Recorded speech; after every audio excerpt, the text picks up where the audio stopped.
Hindi man ako expert sa paglalaro ng billiard, pero tuturuan ko kayo ngayong araw kung paano.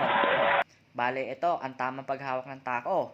Kapag malakasan yung tira na gusto mo, hawakan mo dyan sa dulo. No? Yan. Ito naman, kapag nasa 80 to 90% ng puwersa mo, dyan mo siya hawakan. No? At panguli, yan, sa gitna. Hawakan mo siya dyan kapag yung malapitan.